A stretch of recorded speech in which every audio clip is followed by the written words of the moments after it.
Bismillahirrahmanirrahim. Alhamdulillah nahmaduhu wa nasta'inuhu wa nastaghfiruh. Wa na'udzu billahi min shururi anfusina wa min sayyiati a'malina. May yahdihillahu fala mudilla lahu wa may yudlil fala hadiya lahu.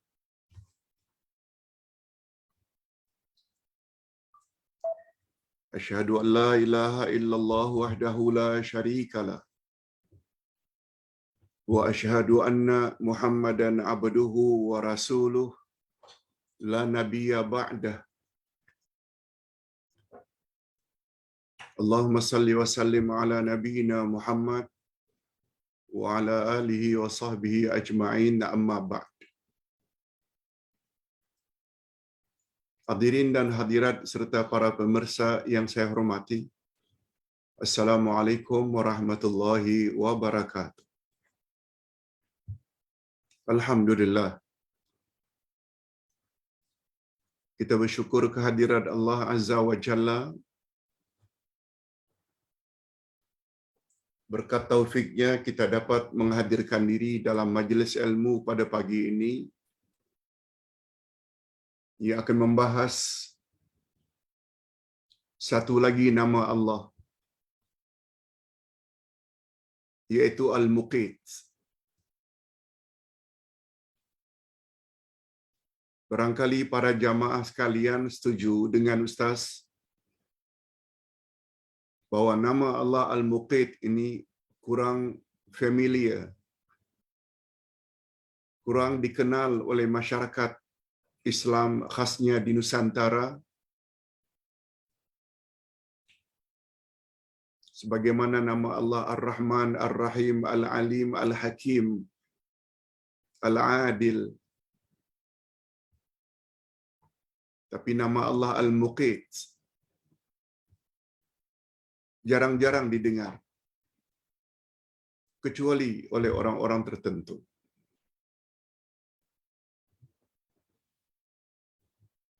Bila kita fahami makna Al-Muqit,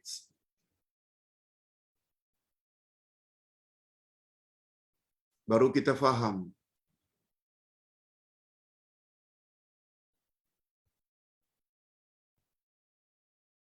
yang namanya rezeki itu bukan hanya makan minum, kesehatan jasmani,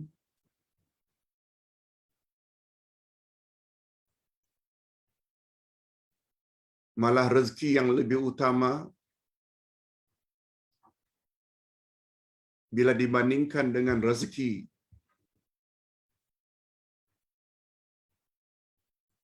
yang kita terima untuk kesehatan badan,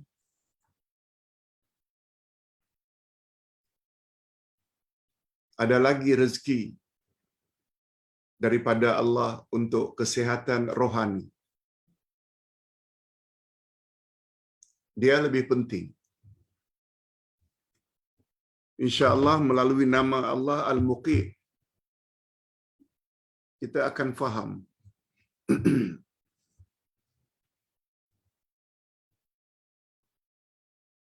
itu sebabnya pagi tadi Ustaz kirim kepada semua grup dan ketua-ketua kelas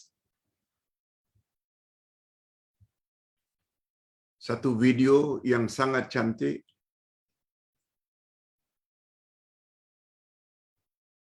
rezeki yang tidak kita sadari, rezeki yang kita tidak sadar bahawa itu adalah rezeki. Kepada semua, Ustaz harapkan perlu dengar YouTube tersebut atau video tersebut.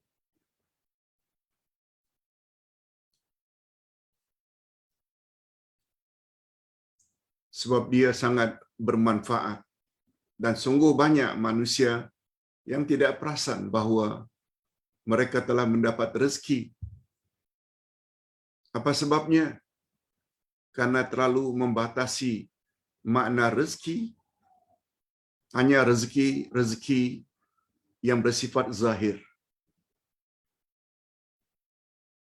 Bila disebut rezeki, pada umumnya manusia mengaitkan dengan harta, dengan duit.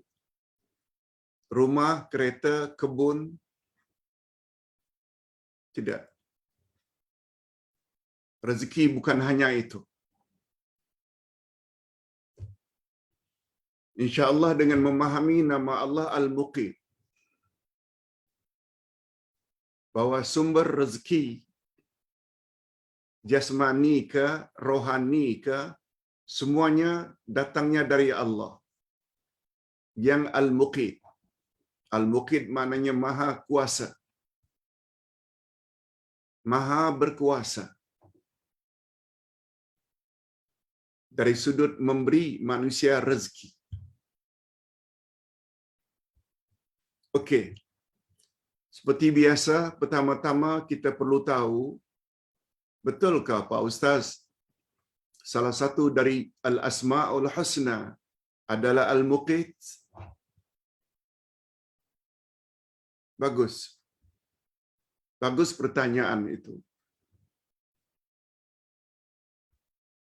Sebab yang menjadi pegangan dan keyakinan kita bukan apa orang cakap, tapi apa Allah cakap dan apa yang Rasul cakap. Baru boleh membawa keyakinan. Sebab Allah tak pernah salah. Sebab Rasul maksum, tak pernah keliru. Itu namanya ilmu. Kalau cakap-cakap manusia ini, ada kemungkinan benar, ada kemungkinan salah.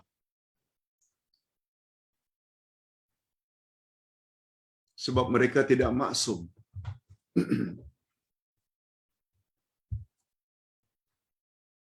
Yang punya pandangan bahawa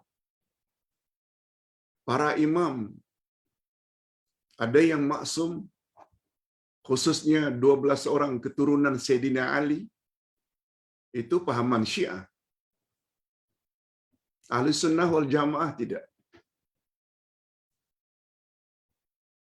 Manusia yang maksum adalah Nabi saja. Okey. Apa dalilnya Pak Ustaz? Allah berfirman pada surah An-Nisa ayat 85. A'udzubillahi minasyaitonirrajim. Man yashfa' syafa'atan hasanatan yakul lahu nasibum minha. وَمَنْ يَشْفَعْ شَفَاعَةً سَيِّئَةً يَكُنْ لَهُ كِفْلٌ مِنْهَا وَكَانَ اللَّهُ عَلَى كُلِّ شَيْءٍ مُقِيتًا. Ada perkataan muqit. Ini yang dipanggil dengan Al-Muqit. Salah satu nama Allah. Apa makna muqit? Barang siapa yang memberi syafaat yang baik, niscaya dia akan memberi, niscaya dia akan memperolehi bahagian pahala daripadanya. Barang siapa memberi syafaat yang buruk, niscaya dia akan memukul, niscaya dia akan memikul bahagian dosa daripadanya. Allah Maha Kuasa atas segala sesuatu. Muqita diterjemahkan dengan Allah Maha Kuasa. Maksudnya, syafaat yang baik ialah setiap syafaat yang ditujukan untuk melindungi hak orang Muslim atau menghindarkan mereka daripada sesuatu yang membawa mudarat. Itu syafaat yang baik.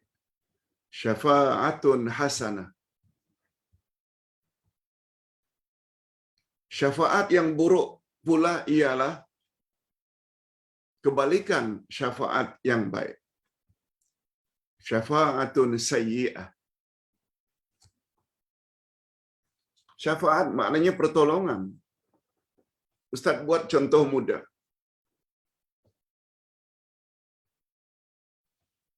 Barangkali sebahagian kita memahami syafaat itu berlaku di akhirat saja. Tidak. Syafaat dengan membawa pertolongan juga berlaku di dunia.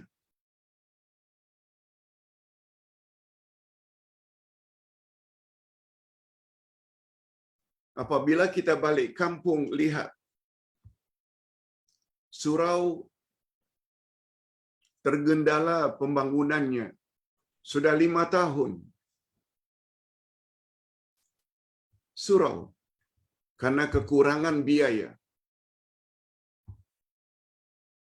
Lalu kita yang tinggal di kota banyak kenalan dengan bisnismen, dengan menteri ini, menteri itu.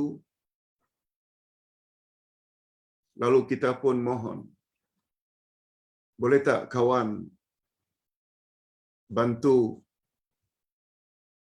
surau yang tergendala sudah 5 tahun di kampung saya. Tak banyak biayanya, hanya RM15,000 saja untuk renovasi. Lalu hasil usaha kita mengumpul dana untuk tujuan tersebut. Akhirnya terkumpullah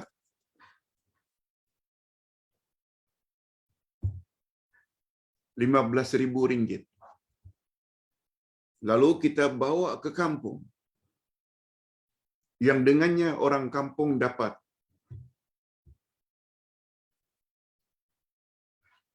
perbaiki surau yang tadinya tak dapat atau belum dapat digunakan, akhirnya dapat digunakan oleh masyarakat. Betul tak? Itu juga namanya menolong. Ke arah kebaikan. Itu maksudnya siapa yang memberi syafaat kepada kebaikan, maka dia dapat memperoleh bahagian pahala daripadanya.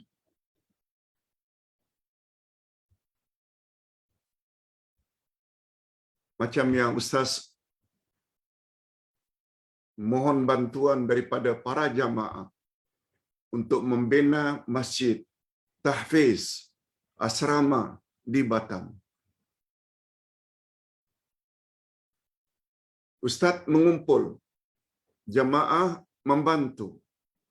Lalu terbinalah masjid yang cantik dan megah di Batam.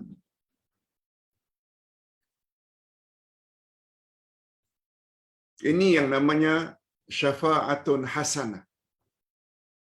Kita semua, bukan hanya Ustaz,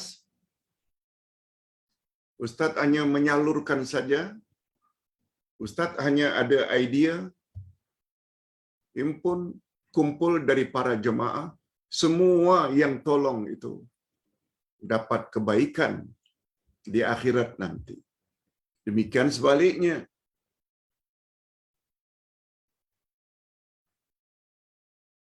Andai kata Ustaz kumpul daripada jemaah untuk buat night club di suatu tempat, untuk buat hiburan, karaoke,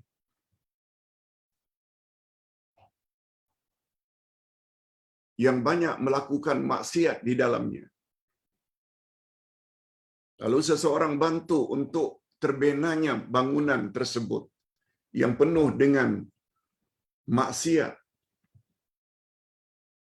Orang tersebut juga akan mendapat bahagian dosanya. Itu namanya syafaatun sayyi'ah. Begitu cara mudahnya memahami makna syafaat di dunia.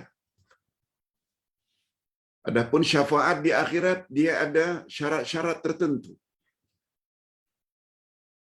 Orang yang memberi syafaat mesti mendapat izin dulu daripada Allah. Sama ada dia malaikat, sama ada dia manusia. Yang kedua, syaratnya orang yang akan ditolong oleh orang tersebut mestilah orang yang mendapat redha Allah. Itu ada pembahasan tersendiri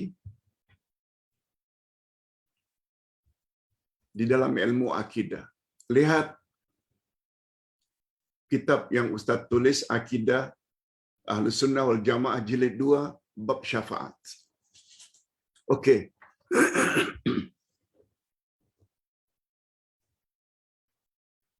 Kita telah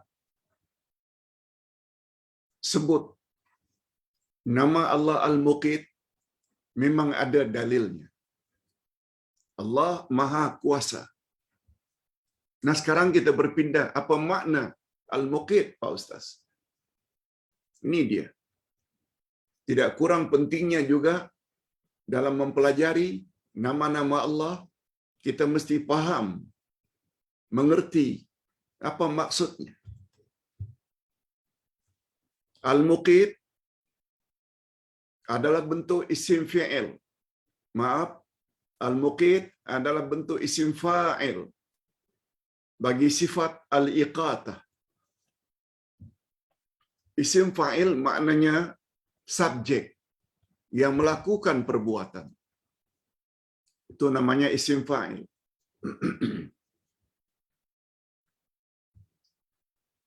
Al-Muqit adalah subjek daripada sifat yang tersirat di dalamnya al-iqatah.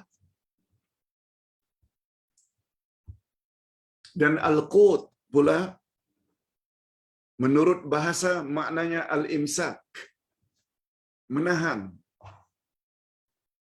Al-hifzu, memelihara. Al-muqtadiru ala syai', berkuasa ke atas sesuatu. Dinamakan al-qut karena ia dapat menahan dan memperkuatkan badan. Sebabnya dalam bahasa Arab al-qut selalu diartikan makanan pokok. Al-qut selalu diartikan dengan makanan pokok. Makanan pokok dengan maksud makanan utama orang Nusantara, Asia Tenggara adalah beras, nasi.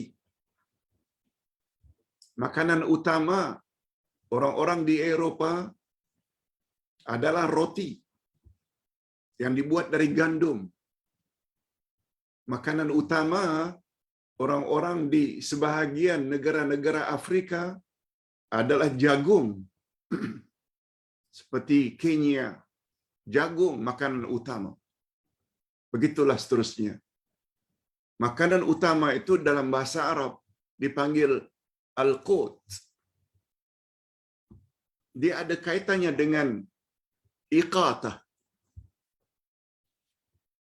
Itu sebabnya di sini dikatakan al-qut karena ia dapat menahan dan memperkuat badan. Betul tak? Tadi kita lemah, bila dah makan nasi jadi kuat. Seseorang yang lapar, lemah, dah makan roti jadi kuat. Begitulah seterusnya. Rasulullah sallallahu alaihi wasallam dalam hal ini bersabda, "Kafa bil mar'i isman ayudayya ma yaqut." Kafa bil mar'i isman, cukuplah seseorang itu diberi dosa jika dia mengabaikan saraan hidup keluarganya. Dia tak beri saraan hidup pada isteri dan anak-anaknya. Dia dosa.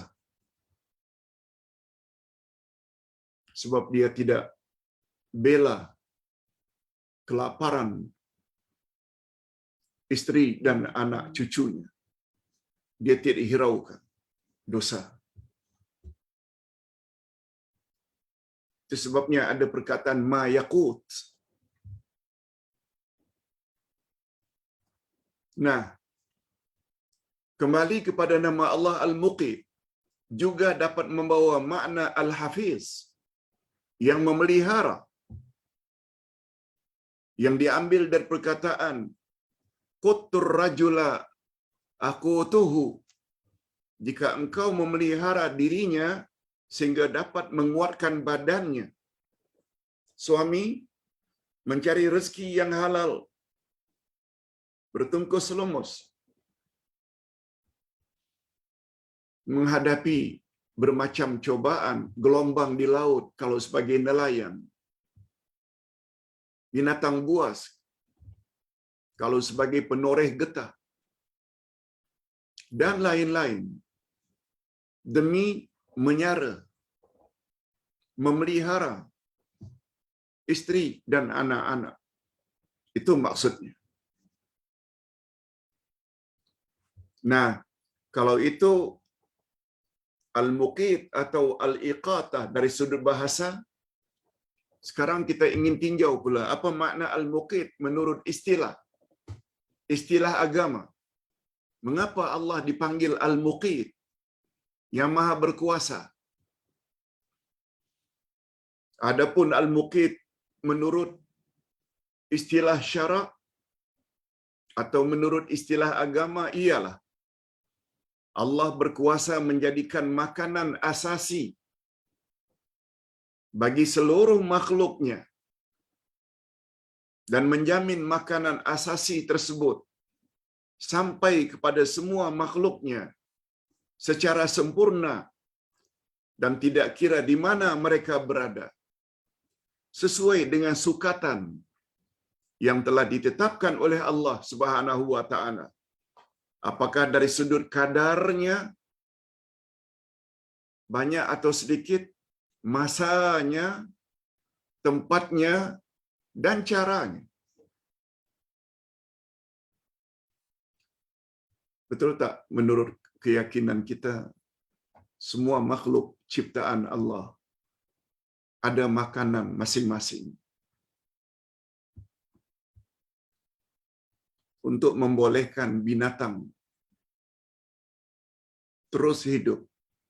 Mereka ada makanan. Setengah binatang makan rumput, rumput ada.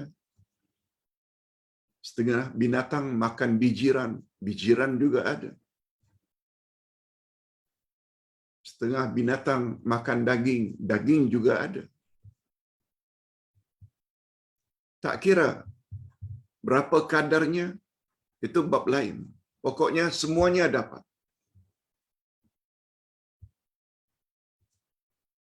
Dengan kata lain, semua makhluk ciptaan Allah dijamin rezeki mereka.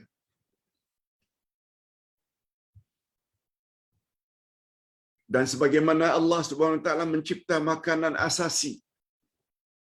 Ini dia penting. Ini yang Ustaz katakan penting.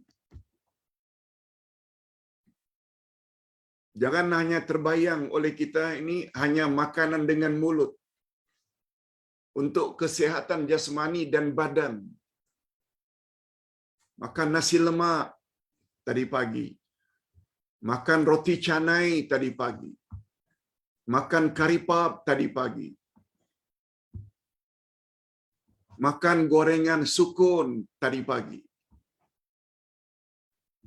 Ya, Ustaz makan sukun pagi tadi. Ada tetangga yang punya sukun, hadiahkan Ustaz beberapa biji sukun, lalu digoreng oleh pembantu. Jangan batasi yang namanya rezeki ini yang dimasukkan ke mulut. Sama ada makanan atau minuman, atau obat-obatan untuk kesehatan jasmani. Tapi kita juga kena ingat, ada yang namanya rezeki rohani. Dan sebagaimana Allah mencipta makanan asasi untuk tubuh badan atau jasmani,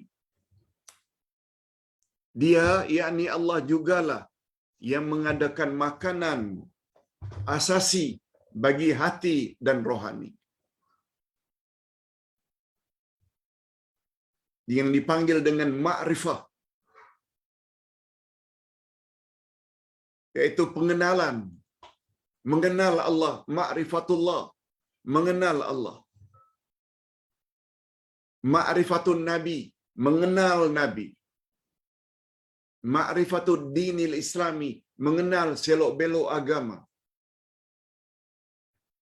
terutama iman.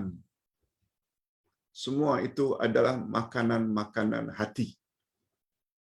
Siapa yang bagi? Semuanya yang bagi itu adalah Al-Muqit, Allah Subhanahu wa Ta'ala, yang Maha berkuasa memberi sesiapa yang Dia kehendaki, sama ada makanan jasmani atau makanan rohani. Ini yang Ustaz maksudkan. Berbahagialah orang yang memahami makna setiap al-asma'ul husna. Sebab menurut pahaman Ahlus Sunnah wal Jamaah, mengenal Allah ada dua cara. Pertama, melalui al-asma'ul husna, sebagaimana yang kita bahas setiap hari Rabu. Malah kita juga bahas setiap minggu kuliah subuh pada hari Ahad. Kita ulang dari awal, menunjukkan betapa pentingnya subjek ini. Itu sebabnya Sayyidina Ali pernah berkata, awwaluddin ma'rifatullah. Awal-awal agama adalah mengenal Allah. Dan mengenal Allah itu termasuk makanan rohani, makanan hati. Berapa banyak orang yang badannya sehat karena makanannya penuh dengan nutrisi, berkhasiat, bergizi, tapi hatinya kosong dengan ma'rifatullah. Hatinya kosong dengan iman kepada Allah, kosong dengan tauhid.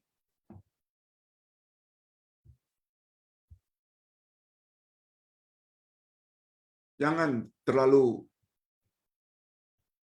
kagum dengan insan-insan seperti itu. Jangan. Sebab bila sampai mati,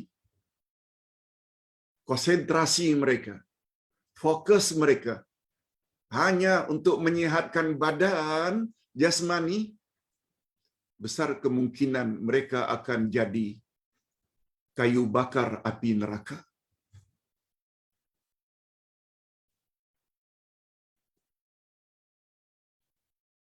Na'udzubillah min dzalik. Itu sebabnya Allah berfirman pada ayat 6 dari surat At-Tahrim, menyuruh ketua keluarga selain menjaga dirinya dari api neraka, mereka juga perlu memastikan ahli keluarganya juga terhindar dari api neraka. Allah Subhanahu wa taala berfirman, "Ya ayyuhalladzina amanu qu anfusakum wa ahlikum nara wa quduhan nas wal hijar." Orang-orang yang beriman, peliharalah dirimu, peliharalah ahli keluargamu dari api neraka yang bahan bakarnya terdiri daripada manusia dan batu. Bahan bakar api neraka manusia, yaitu manusia yang tidak beriman. Dan batu. Batu maksudnya, kata ulama tafsir, batu-batu berhala yang mereka sembah. Na'udzubillah min dzalik. Oleh sebab itu, ibu bapa jangan hanya tahu memberi makan anak-anak dari sudut jasmaninya saja, tapi juga makanan rohani mereka juga perlu dibagi. Mantapkan iman, betulkan cara beribadat, perbetulkan akhlak mereka. Jangan batasi breakfast, lunch, dinner, pakaian, beri kereta, beri rumah. No, itu hanya makanan jasmani. Dengan kata lain, itu hanya makanan-makanan untuk kesenangan duniawi. Kita juga mesti persiapkan untuk makanan-makanan untuk ukhrawi atau barzakhi. Jangan batasi usaha. Tak cukup sekolah dituitionkan untuk mendapat keputusan UPSR, SPM yang cemerlang, tapi tak terfikir macam mana supaya anak juga boleh cemerlang menjawab soalan mukar wa nakir. Man rabbuka? Macam mana nak jawab bila Allah tak dikenali? Wa man nabiyuka? Macam mana nak jawab bila Nabi Muhammad tidak kenal? Wa ma dinuka? Macam mana nak jawab selok belok agama tidak diambil berat?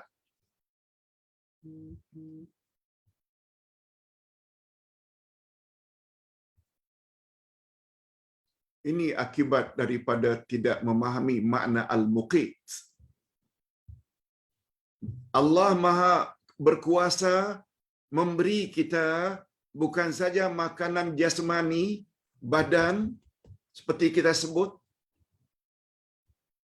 tapi Allah juga berkuasa memberi kita makanan-makanan rohani. Itu sebabnya kuliah-kuliah seperti ini selalu disebut dengan santapan rohani. Setelah kita tadinya santapan jasmani dengan breakfast, jangan lupa dengan santapan rohani.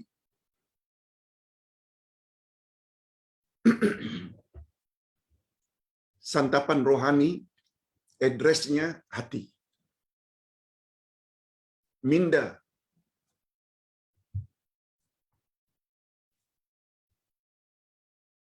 Dialah yang memelihara amalan para hamba-Nya. Allah.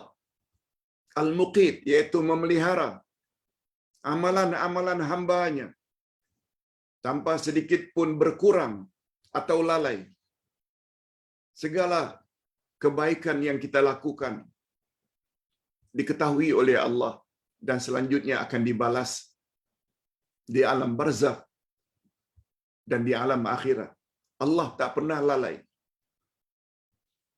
Keseluruhan rezeki dan makanan asasi tersebut telah ditetapkan oleh Allah kadar dan ukurannya oleh Allah Azza wa Jalla untuk makhluknya di atas muka bumi. Semuanya Allah dah sediakan. Cuma kita tinggal mencari saja. Sebagaimana pelajaran minggu lalu,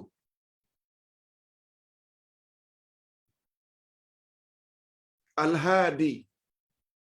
Ustaz ulang sedikit, sebab perkara ini sangat penting. Al-Hadi maknanya Allah yang Maha Pemberi Hidayah.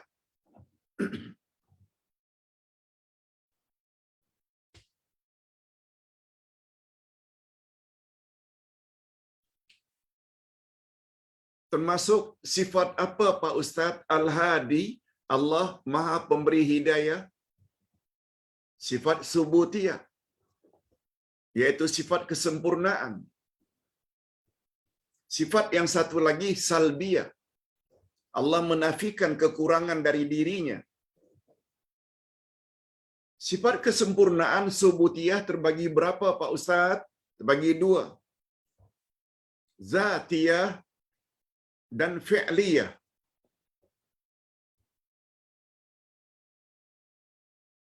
Allah Subhanahu wa taala memberi hidayah kepada siapa yang Dia kehendaki. Tergantung pada kehendak Allah. Allah mau bagi hidayah kepada seseorang atau Allah tidak bagi.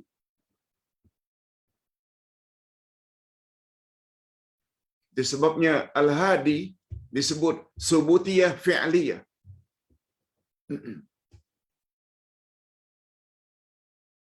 Kemudian untuk mendapat hidayah perlu tak kepada usaha, Pak Ustaz? Perlu. Sebagaimana firman Allah pada penghujung surat Al-Ankabut ayat 69. Walladzina jahadu fina lanahdiyannahum subulana.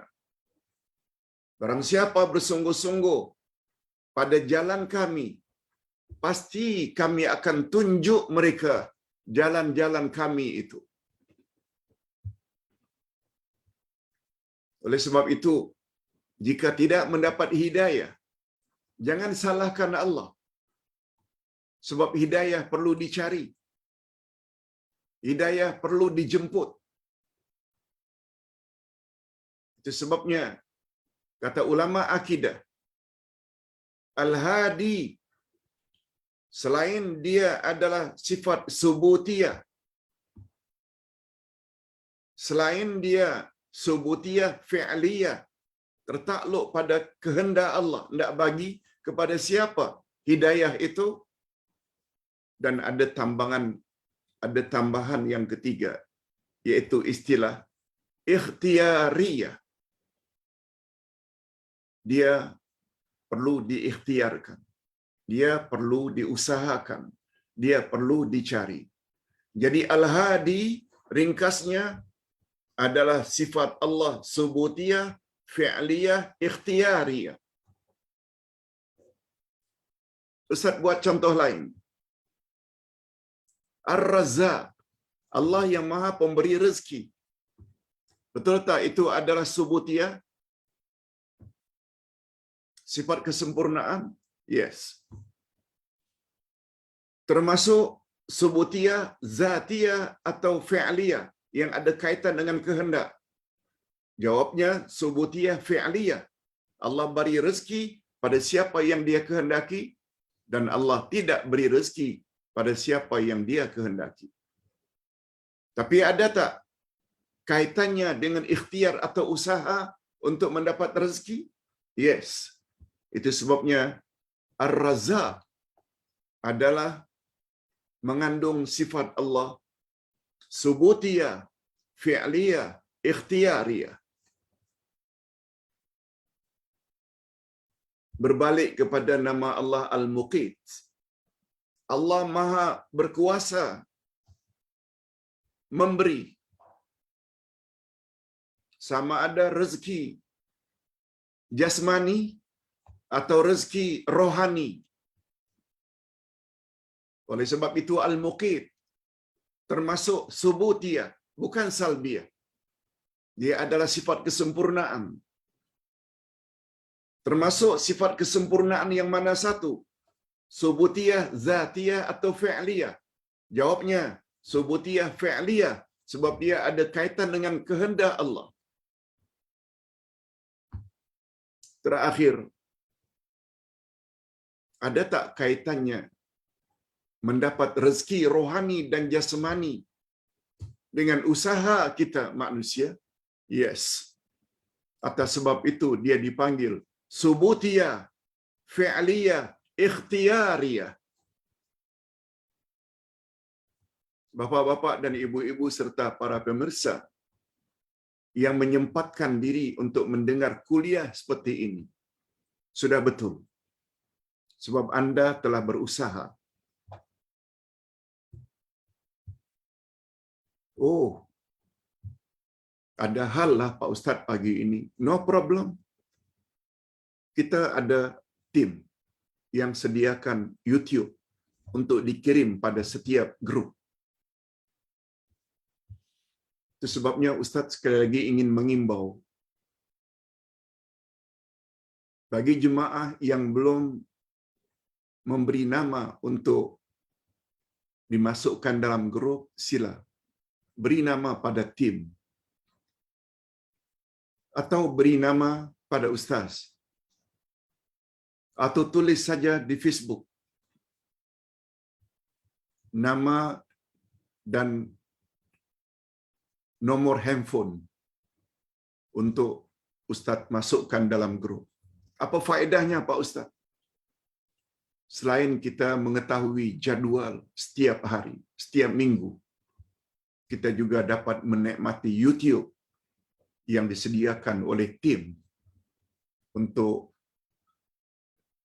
kita dengar ulang kalau kita masih belum faham. 2 kali, 3 kali, 4 kali, ulang-ulang. Ingat selalu pepatah orang tua-tua dan sangat sesuai dengan ajaran Islam. Pasar jalan karena ditempuh. Lancar kaji karena diulang-ulang. Hadirin dan hadirat rahimakumullah.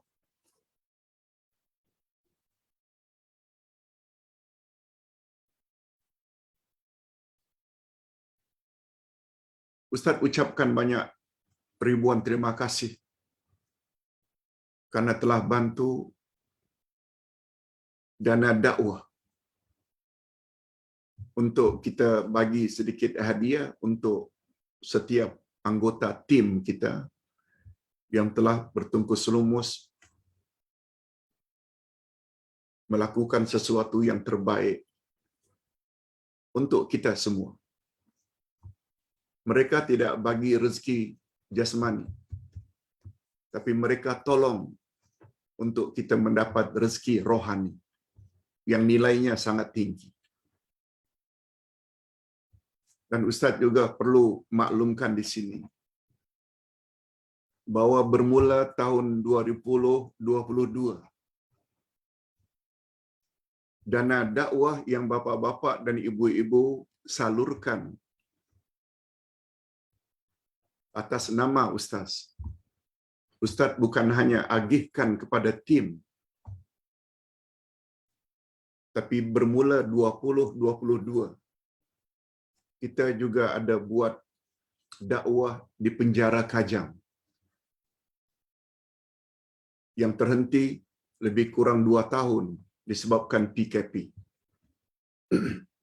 Tapi karena sekarang sudah datang lagi permintaan daripada penjara Kajang melalui NGO An-Nida, dan An-Nida berada di bawah Gasma. Ustaz diminta untuk mengumpul dana daripada jemaah Ustaz untuk memberi hadiah kepada ustaz-ustaz kita setiap minggu, 4 kali dalam sebulan atau 5 kali dalam sebulan. Dan dakwah yang kita lakukan khas untuk BA. BA. Bukan Bachelor of Art. BA yaitu banduan akhir. B banduan, A akhir. Yang keputusannya akan digantung sampai mati. Kita mau betulkan mereka punya akidah, cara ibadat sebelum mereka meninggal dunia. Kita tidak putus asa. Kita usaha. Ada yang akhirnya mendapat ampunan dari pihak tertentu. Ada yang kemudiannya sampai ke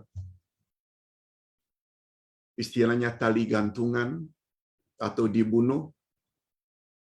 Kita harapkan mereka mendapat husnul khatimah.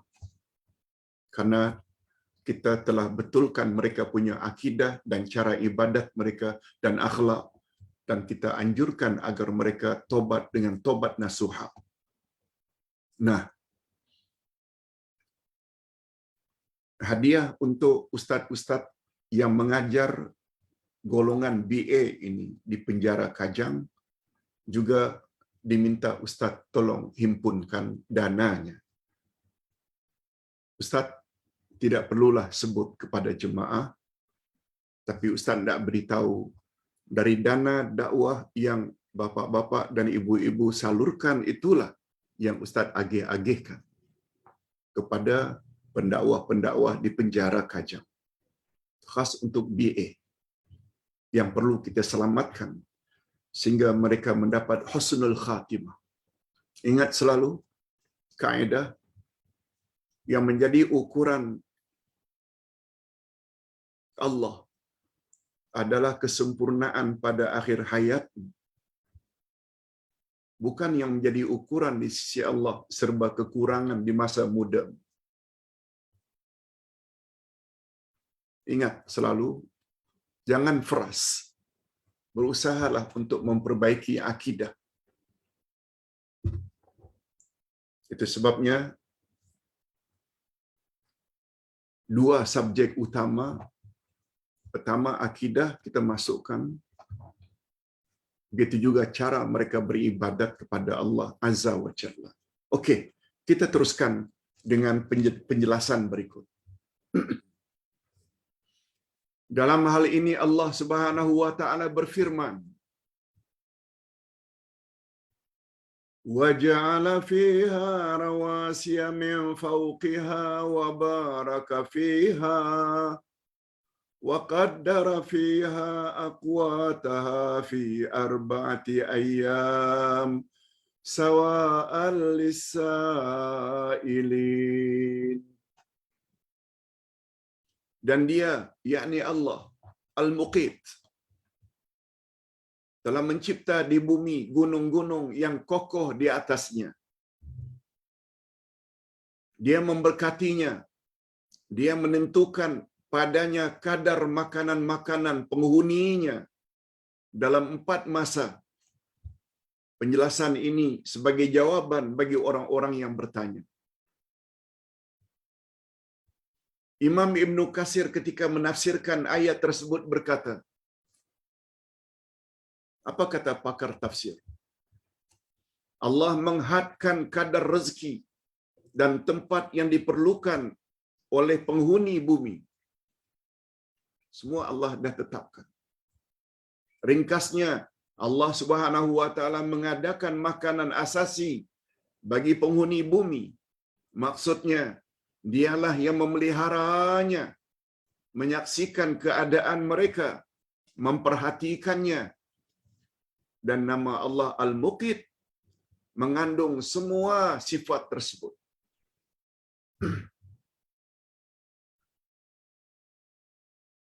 Cuma kelebihan manusia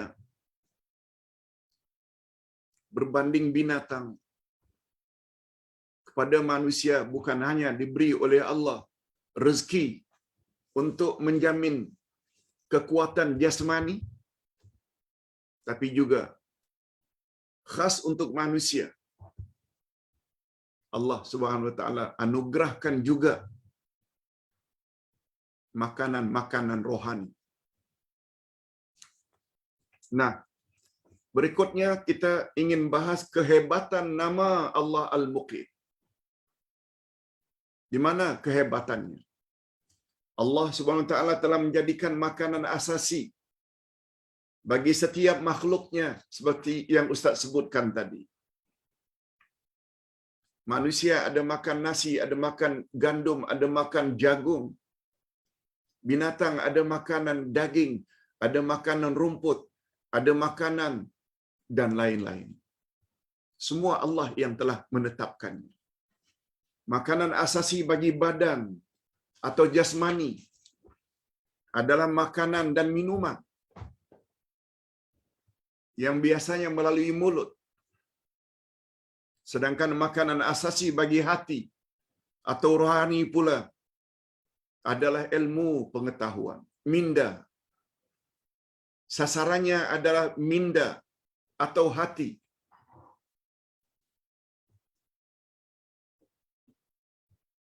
Ustaz ulang sekali lagi perkataan Imam Ibnul Qayyim.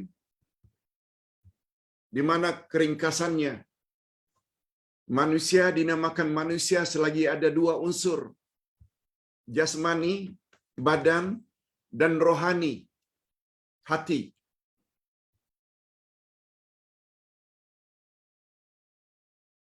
Kedua-duanya jasmani, kalau boleh kotor, sakit, rohani, hati juga boleh kotor dan sakit. Yang dipanggil dengan penyakit-penyakit rohani atau penyakit-penyakit hati. Sebagaimana sakit jasmani boleh dirawat, boleh diobati, penyakit rohani juga boleh diobati. Prinsipnya sama. Hanya saja kata Imam Ibnul Qayyim,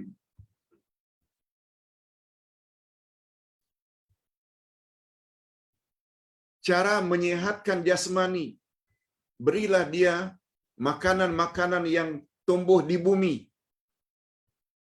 Jagungnya,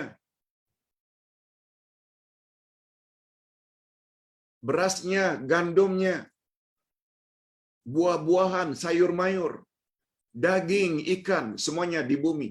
Itu untuk kesihatan jasmani. Tetapi untuk menyehatkan rohani, untuk menyehatkan hati,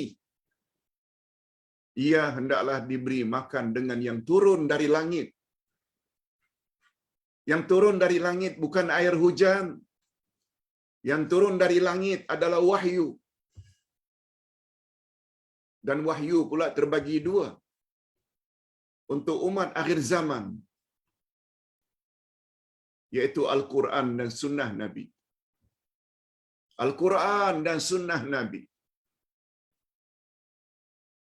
Itu sebabnya kita perlu baca Al-Quran setiap hari.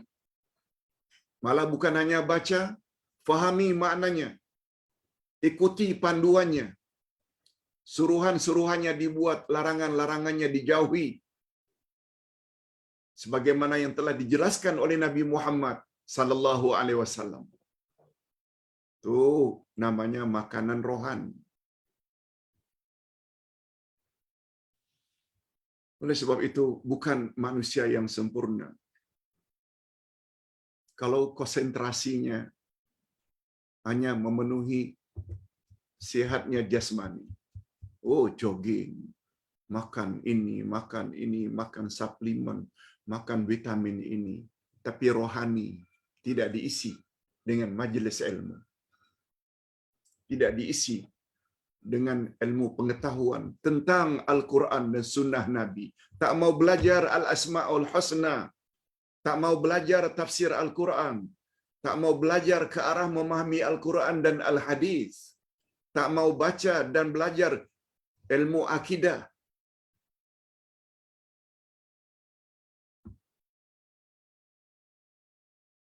Okey, kita teruskan. Dua topik lagi. Al-Muqit dan Al-Iqatah. Al-Muqit itu nama, Al-Iqatah itu sifat. Sebagaimana Ustaz selalu sebut. Di dalam setiap nama Allah ada sifat yang tersirat. Al-Hayyu, Maha Hidup. Ada sifat di dalamnya hayat. As-Sami, Maha Mendengar. Itu nama. Ada sifat di dalamnya As-Sam'u, mendengar. Al-Basiru, melihat. Itu nama. Sifat yang ada di dalamnya Al-Basaru. Al-Muqit, itu nama. Sifat yang ada di dalamnya adalah Al-Iqatah. Kalau Al-Muqit adalah nama Allah, sedangkan Al-Iqatah pula adalah sifat Allah yang terkandung di dalam nama Allah tersebut. Yes. Iqatah pula adalah sifat subutiyah bagi Allah, yakni sifat kesempurnaan bagi Allah. Sifat ini mengandungi dua jenis. Bukan hanya subutiyah zatiyah. Kalau tadi Ustaz sebut dia adalah subutiyah fi'liyah, rupanya al-iqatah atau al-muqit mengandung sifat Allah subutiyah, bukan saja fi'liyah tapi juga zatiyah. Sebab Allah Subhanahu wa taala senantiasa membagi rezeki kepada makhluk ciptaannya, bukan hanya setakat manusia, binatang, tumbuh-tumbuhan dan lain-lain. Semua mendapat rezeki daripada Allah secara terus-menerus. Dari sudut itu dia dipanggil subutiyah zatiyah. Namun demikian, sebanyak mana kadar rezeki yang dia dapat, itu ada kaitannya dengan kehendak Allah. Dan kehendak Allah pula dipanggil subutiyah fi'liyah. Yes. Subutiyah zatiyah, ini dia uraiannya. Subutiyah zatiyah, karena di dalam sifat al-iqatah terkandung mana al-qudrah. Allah berkuasa. Sedangkan subutiyah fi'liyah pula, karena di dalam sifat tersebut terkandung makna ar-rizqu, rezeki, al-hibah, anugerah, pemberian, al-i'ta, pemberian. Dan semua sifat ini berlaku atas dasar al-masyi'ah, yaitu kehendak Allah, yang diiringi dengan al-hikmah, yaitu kebijaksanaan Allah. Allahu Akbar. Lengkap. Kalau kita masih belum faham, Ustaz anjurkan sangat supaya baca lebih kurang 90 muka surat dalam buku ini. Karena dia mengandung kaedah-kaedah tentang nama-nama dan sifat-sifat Allah. Di sini kita sebut secara ringkas. Okey. Nah, sekarang yang terakhir. Kesan iman kepada nama Allah Al-Muqit. Sudah 1 jam Ustaz bercakap. Sudah 1 jam kita dengar.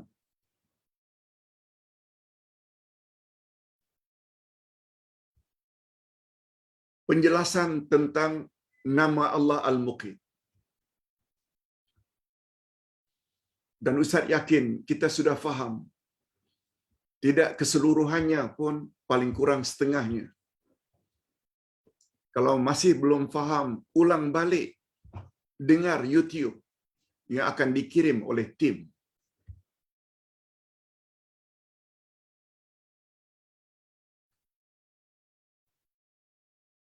Persoalannya, kalau sudah faham, itu makna Al-Muqit. Allah pemberi atau maha berkuasa, memberi rezeki jasmani dan rohani. Sampai di mana kesannya pada diri kita. Sehingga terdorong untuk berusaha mencari kedua-dua jenis rezeki tersebut. Jangan hanya terbatas pada rezeki untuk kesihatan jasmani, tapi untuk kesihatan rohani. Dan Ustaz anjurkan sangat video yang Ustaz kirim dan minta agar tim kirim pagi tadi dalam durasi hanya 5 minit lebih kurang. Tapi sangat-sangat berfaedah. Oh, itu rupanya rezeki yang kita tak sangka-sangka. Kita sebenarnya selama ini sudah dapat banyak rezeki. Walaupun hidup taklah begitu mewah. Apa itu rezeki? Tolong dengar sendiri.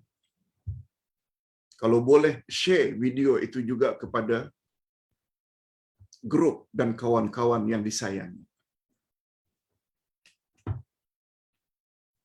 Pagi tadi Ustaz langsung mendapat feedback dari salah seorang doktor.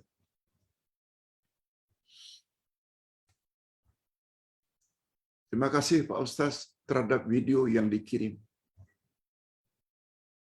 Sebab saya ada kawan tak habis-habis komplain saja. Bila hujan komplain, bila panas komplain, bila sakit komplain. Ini komplain, semua macam tak kena saja. Sekarang saya baru tahu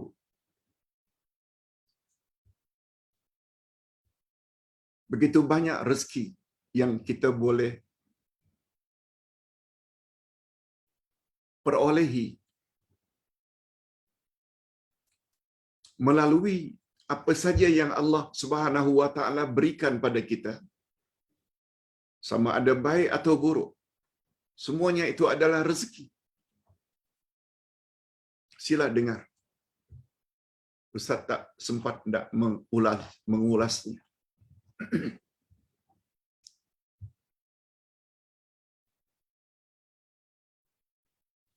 Saudara mara kita yang susah datang mengadu, susah nak minta bantuan, itu pun rezeki. Rezeki dengan makna berpeluang untuk dapat ganjaran pahala dari Allah bila kita bantu.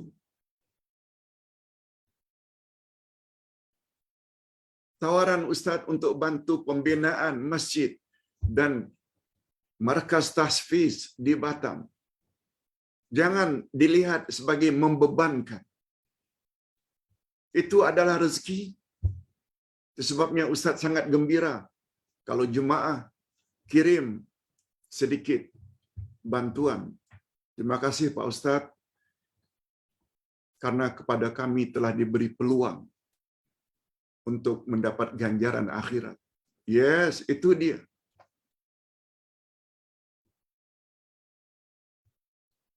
Sama ada banyak atau sedikit, itu masalah lain. Okey. Sekarang kita fokus kepada kesan. Di antara kesan keimanan seseorang kepada nama Allah Al-Muqit dengan makna Maha Pencipta makanan asasi.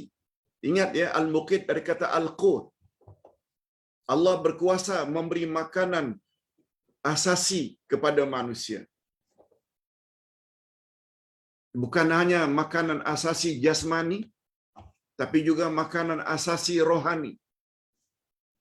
Bila kita memahami makna Al-Muqit dari sudut itu, pertama, kita akan jadi orang yang sangat cinta kepada Allah. Sebagaimana kecintaan anak kepada ibu bapa yang bukan hanya memberi makanan jasmani, makan, minum, pakaian, pelajaran akademik. Juga kita berterima kasih kepada mak bapa yang telah mengajar kita Al-Quran, mengajar kita akidah, mengajar kita cara ibadat yang betul dan akhlak yang mulia. Kita merasa perlu tak berterima kasih kepada ibu bapa? Jawabnya perlu. Mengapa? Karena begitu besar jasa mereka. Padahal jasa Allah, kalau kita mau gunakan istilah jasa, berganda-ganda besarnya berbanding jasa mak bapa.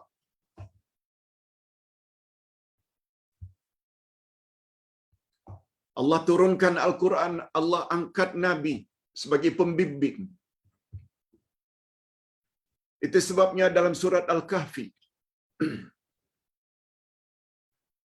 Allah Subhanahu wa taala awali dengan alhamdulillah sebelum menyebut Nabi Muhammad dan Al-Quran.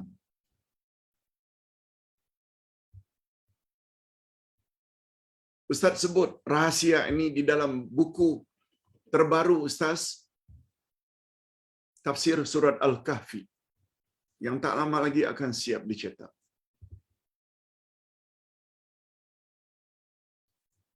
Alhamdulillahilladzi anzala ala abdihil kitab.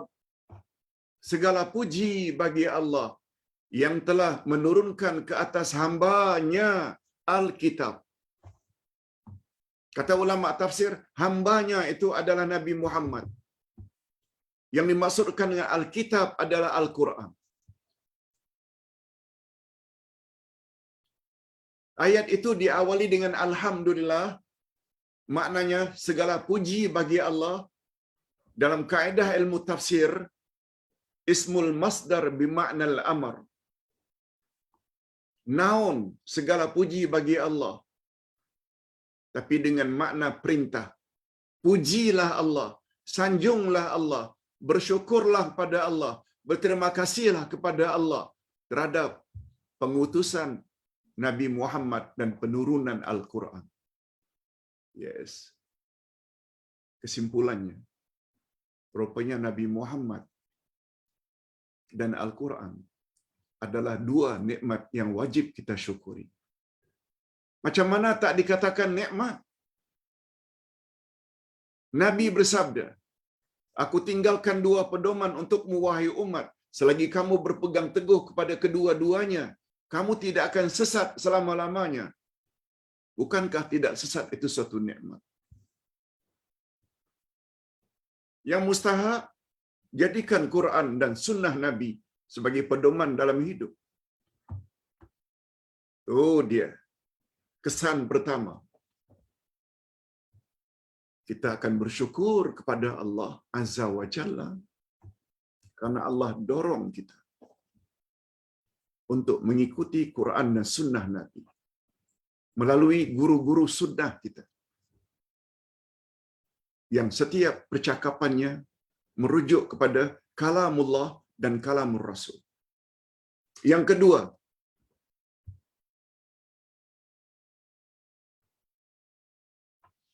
dia akan menjadi insan yang patuh dan tunduk kepada Allah. Al-Muqit. Yang dengan kehendaknya memberi hidayah dan keimanan serta amal salih dan ihsan. Allahu Akbar.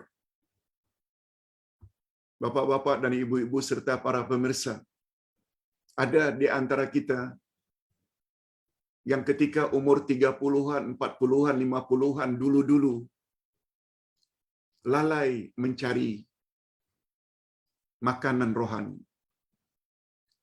Sibuk dengan usaha menumpukan makanan jasmani. Rumah, kereta, kebun, pangkat, harta. Semua itu makanan jasmani. Menekuni majlis ilmu. Kalau ada pun menekuni majlis ilmu, majlis ilmu yang bercampur dengan syirik, khurafat, bid'ah, yang melarang orang tanya dalil.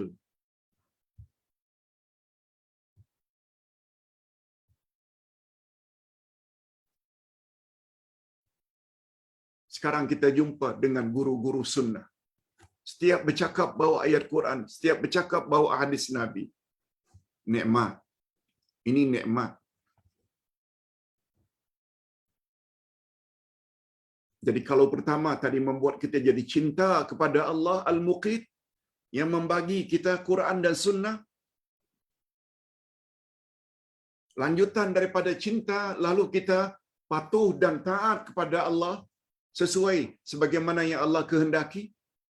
Ikhlas kepada Allah dalam beribadat, beribadat ikut cara bimbingan Rasulullah sallallahu alaihi wasallam, itu makna taat yang akan mendapat ganjaran besar di akhirat nanti. Makanan asasi jenis ini adalah lebih tinggi. Makanan asasi jenis ini iaitu rohani adalah lebih tinggi nilainya jika dibandingkan dengan makanan asasi bagi badan.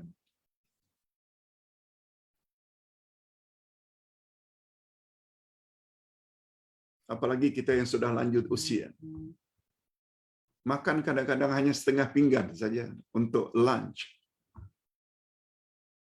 dinner. Lauk 1-2 macam dah cukup dah. Makan sedikit buah-buahan. Kita yang sudah lanjut usia 60, 70, 80, Untuk jasmani ini, keperluan kita tidak banyak. Sebabnya perlu fokus kepada kesihatan rohani. Awali dengan tobat dulu. Ikuti majlis-majlis ilmu. Dan tolong pastikan majlis ilmu yang ditekuni itu majlis ilmu yang berteraskan Quran dan Sunnah. Sebab itu saja cara untuk menyelamatkan rohani kita.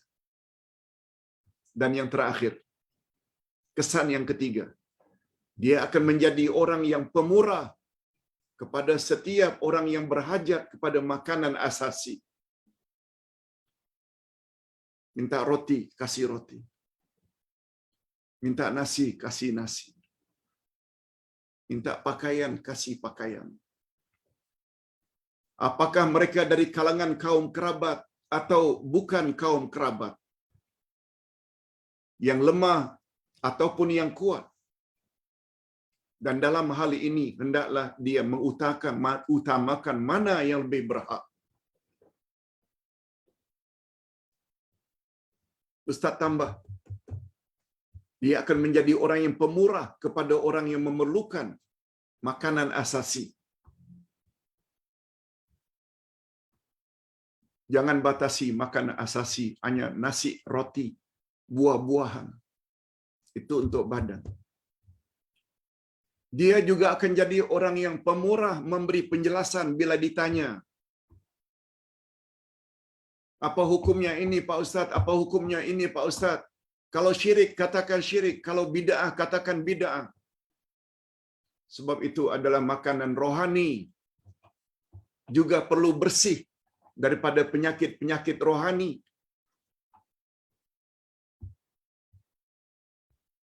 Itu sebabnya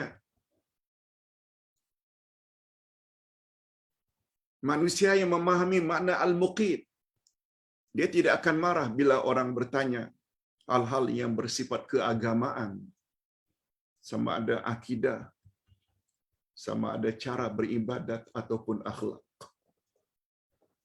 Mudah-mudahan dengan penjelasan ini dapat pengajaran pada pagi ini untuk kita ingat selalu betapa pentingnya kedua-dua makanan, selain jasmani juga rohani. Di sini ada 5 pertanyaan. Allahu Akbar.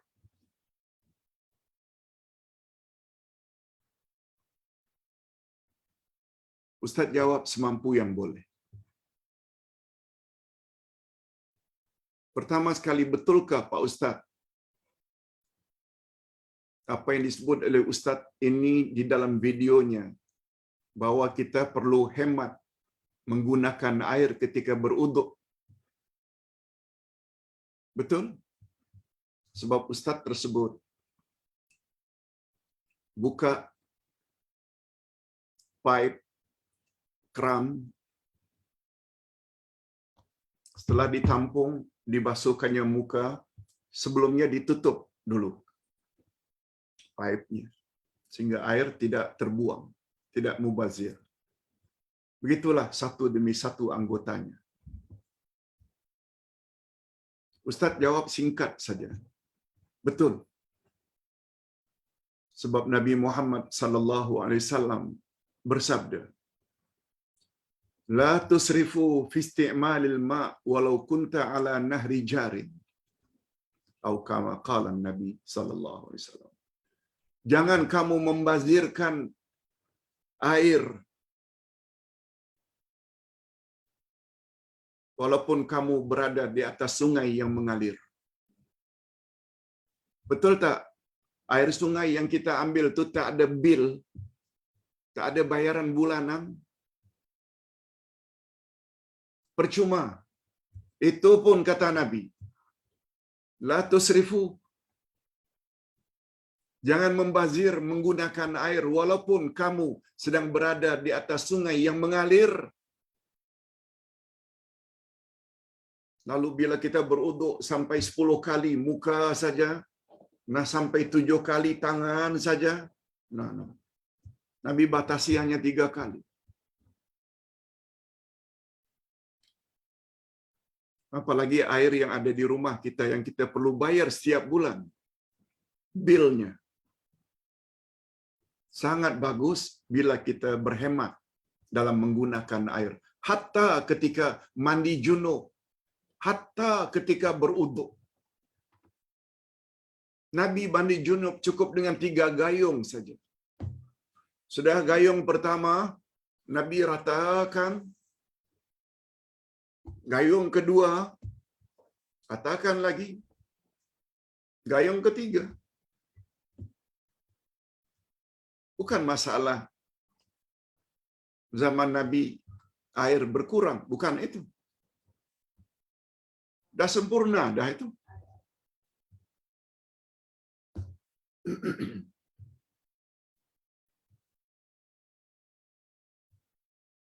Pertanyaan yang kedua.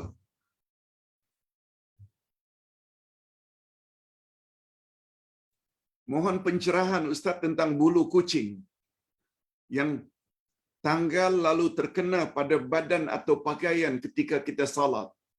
Sahkah salat kita? Dianggap najiskah bulu kucing? Hadirin dan hadirat, walaupun hal ini ada perbezaan pendapat para ulama. Tapi menurut pendapat yang lebih kuat, bahwa bulu kucing adalah tidak najis. Dia bersih.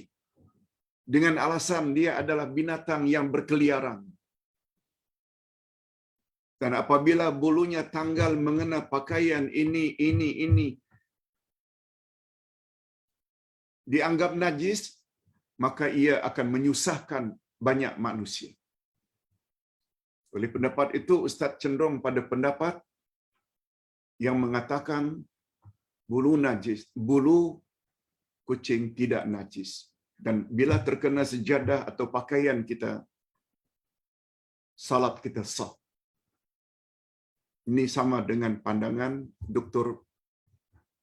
Zulkifli Al-Bakri, mantan Menteri Agama, juga mantan Mufti Wilayah Persekutuan.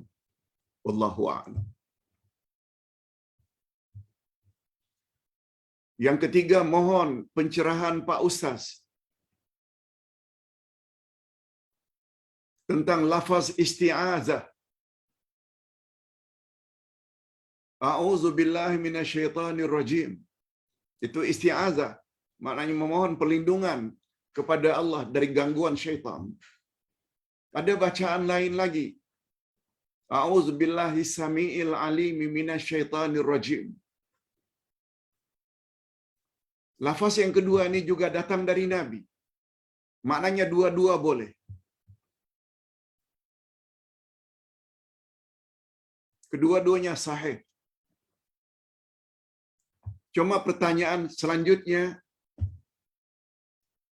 perlukah isti'azah tersebut dibaca pada tiap-tiap rakaat? Allah berfirman pada ayat 98 dari surat An-Nahl. A'udzubillahi minasyaitonir rajim. Fa idza qara'tal Qur'an fasta'iz billahi minasyaitonir rajim. Bila kamu akan membaca Al-Quran, awalilah bacaanmu itu dengan a'udzubillahi minasyaitonir rajim. Oleh sebab itu setelah takbiratul ihram kita baca doa iftitah. Sebelum membaca surah Al-Fatihah, kita baca dulu a'udzubillahi minasyaitonir rajim dengan suara perlahan. Baru kita sambung dengan bismillahirrahmanirrahim, alhamdulillahirabbil alamin hingga akhir. Sepakat para ulama berpendapat bahwa hukumnya sunat. Nah, pertanyaannya, apakah sunatnya dibaca setiap rakaat? Naik rakaat kedua, baca lagi ke a'udzubillahi minasyaitonirrajim, bismillahirrahmanirrahim, alhamdulillahirabbil alamin. Naik rakaat ketiga, naik rakaat keempat juga perlu ulang ke a'udzubillahi minasyaitonirrajim? Jawabannya begini. Para ulama berbeza pendapat. Ada yang berpendapat bahwa salat itu tak kira berapa rakaatnya adalah satu.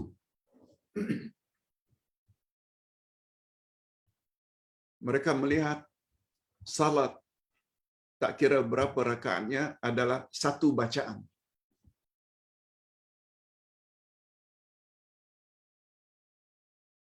Semua kita tahu kan salat ada rukun qauli yang perlu disebut.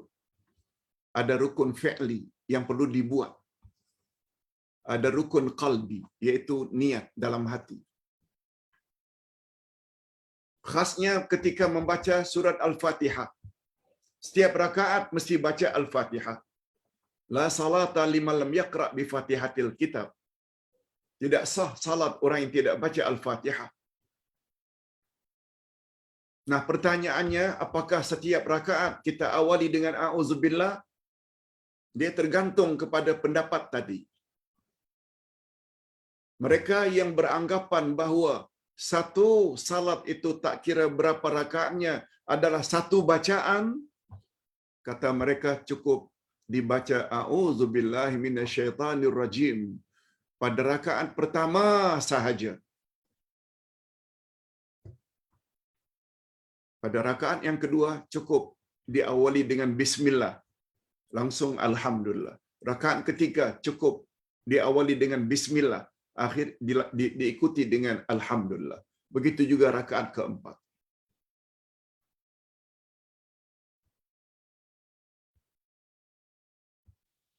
Adapun pendapat yang mengatakan setiap rakaat itu adalah berasingan, mereka berpendapat karena setiap rakaat ada bacaan tersendiri, maka setiap memulai rakaat a'udzubillahi minasyaitanirrajim diawali dengan a'udzubillahi minasyaitanirrajim. Begitu juga nanti pada rakaat yang kedua, awali lagi dengan a'udzubillahi minasyaitanirrajim, bismillahirrahmanirrahim, rakaat ketiga dan keempat. Okey. Begitu pandangan. Kalau ditanya Ustaz pilih yang mana satu, Ustaz cenderung pada pendapat yang pertama. Cukup dibaca sekali saja pada rakaat yang pertama. Dan jangan kita persalahkan jika ada yang memilih pandangan yang kedua. Silakan. Tapi kalau Ustaz ditanya, Ustaz cenderung pada pendapat yang pertama, cukup pada rakaat yang pertama sahaja.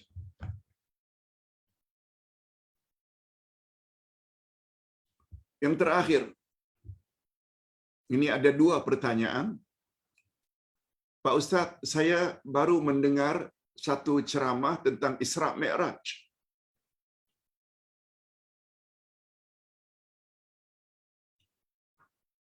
Saya ada dua pertanyaan.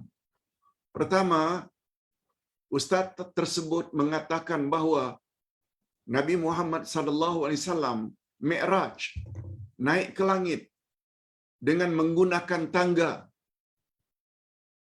Bagi saya, first time saya dengar Nabi Muhammad naik ke langit ketika Mi'raj dengan tangga. Yang kedua, Nabi Muhammad sallallahu alaihi wasallam ketika dari Mekah ke Palestin, yaitu Isra'. Dari Mekah ke Palestin, dari Palestin naik ke langit, itu namanya Mi'raj. Ketika dari Mekah ke Palestin, Nabi naik burak.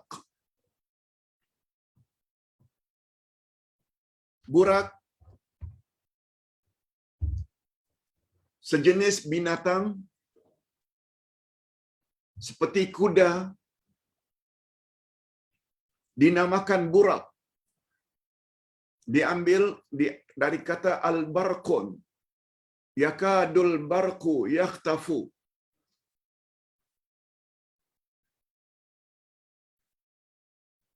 Al-barqu maknanya kilat.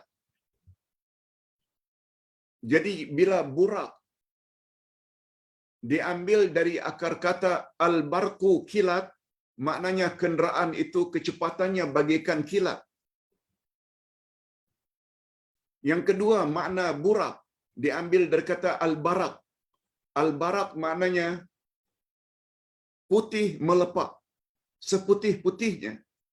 Maknanya kenderaan itu warnanya putih, sangat putih. Begitu kata ulama tafsir. Yang menjadi pertanyaan yang kedua, mengapa sesampai di Palestin Nabi disuruh supaya mengikat tali burak? Sedangkan Nabi adalah tetamu. Mengapa bukan malaikat? Okey.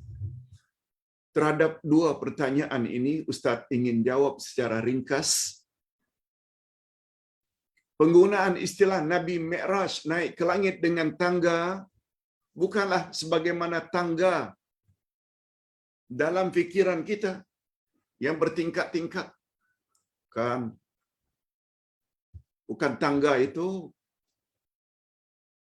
Dia berasal dari kata-kata araja, ya'ruju, Mi'raj. Araja ya'ruju maknanya mendaki, naik ke atas. Dalam bahasa Arab, satu kata boleh menjadi berpuluh-puluh perkataan lain. Itu hebatnya bahasa Arab.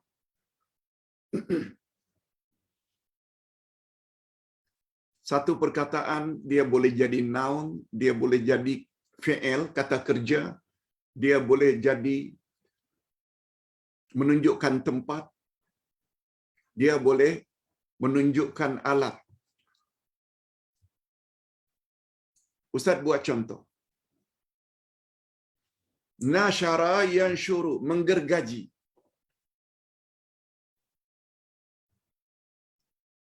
Tapi bila fi'il mudhari yansyuru diawali dengan mim dan huruf akhir, sebelum huruf akhir ditambah alif, jadi minsyar. Dia membawa makna alat untuk menggergaji. Alat.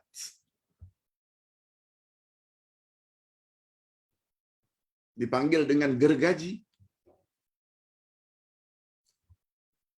Taraka yatruku, memukul. Metraka, dia adalah tukul, hammer, alat untuk memukul. Fataha yaftahu, membuka. Miftah, alat untuk membuka, iaitu kunci. Nah, araja ya'ruju maknanya mendaki. Mi'raj, alat untuk mendaki. Selalu diartikan dengan tangga. Tapi bukan tangga sebagaimana yang kita lihat seharian. Alat untuk mendaki. Itu yang digunakan oleh Nabi. Jangan kita fikir bentuknya macam tangga yang kita lihat. Bukan. Tentang macam mana bentuknya, jangan bahas. Percaya saja. Adapun burak, sebenarnya Nabi Muhammad sallallahu alaihi wasallam disuruh oleh Allah sesampainya di Palestin, ikat burak itu pada suatu tiang. Dia membawa hikmah dan rahasia. Kita tidak boleh bertawakal dengan makna serah diri kepada Allah bulat-bulat tanpa usaha. Oleh sebab itu bila kita balik dari luar ke rumah malam,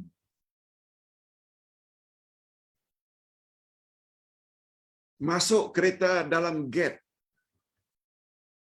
perlu tak kita ambil kunci kereta dan kunci kereta? Perlu tak kita juga kunci gate? Perlu tak? Atau tak perlu? Cukup bangun tahajud, ya Allah tolong jaga rumah saya jangan dimasuki pencuri. Ya Allah tolong jaga kereta saya supaya jangan dicuri. Sedangkan kunci ditinggal. Gate tidak ditutup. Insya Allah selesai saja ketika hendak pergi salat subuh berjamaah ke masjid, kereta hilang. Itu bukan tawakal. Macam itulah Allah ingin mengajar Nabi Muhammad sallallahu alaihi wasallam. Jangan tawakal dengan hanya berserah diri tanpa usaha. Jadi hikmah kata ulama akidah. Hikmah Nabi disuruh ikat tali burak itu mengandung makna kita mesti berusaha sebelum bertawakal.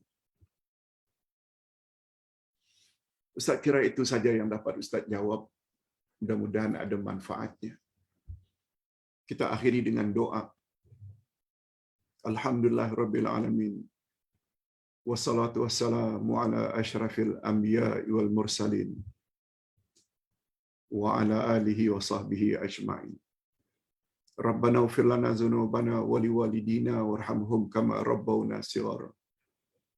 Rabbana hab lana min azwajina wa dhurriyyatina qurrata a'yun waj'alna lil muttaqina imama. Ya Allah, berilah kami, ampunkanlah dosa-dosa kami dan dosa kedua ibu bapa kami, dan cucurilah mereka kasih sayang dan rahmat-Mu kepada mereka sebagaimana mereka telah didik kami sejak dari kecil.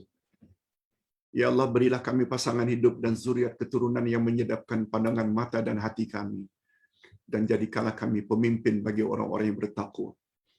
Ya Allah, pada hari ini kami berpeluang memahami makna nama-Mu Al-Muqit, Maha Pemberi Rezeki,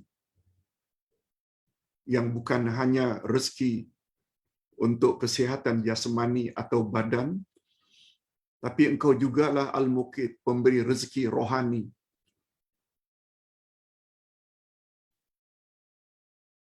Yang apabila dibandingkan di antara dua rezeki itu, rezeki rohani adalah lebih utama. Sebab dengan rezeki rohani, kami layak mendapat perlindungan daripada azab-Mu, siksa-Mu, neraka-Mu. Oleh sebab itu, Ya Muqit, Ya Muqit, yang maha berkuasa memberi rezeki jasmani dan rohani, berilah kepada kami kedua-dua jenis rezeki tersebut, supaya kami bukan hanya sehat jasmani, tapi juga sehat rohani, sehingga kami layak untuk mendapat kebahagiaan di dunia, juga selanjutnya bahagia di alam barzakh dan di alam akhirat. Malah kami juga memohon, bukan saja kedua-dua rezeki itu Engkau limpahkan kepada kami, tapi limpahkan jugalah kepada pasangan kami, ibu bapa kami, anak-anak dan cucu cicit kami, supaya kami bukan saja sama-sama bahagia di dunia, tapi juga sama-sama bahagia di akhirat nanti. Wa sallallahu ala nabiyyina Muhammad wa ala alihi wa sahbihi ajma'in. Walhamdulillah rabbil alamin. Subhanakallahumma wa bihamdik asyhadu an la ilaha illa anta astaghfiruka wa atubu ilaik. Wassalamualaikum warahmatullahi wabarakatuh.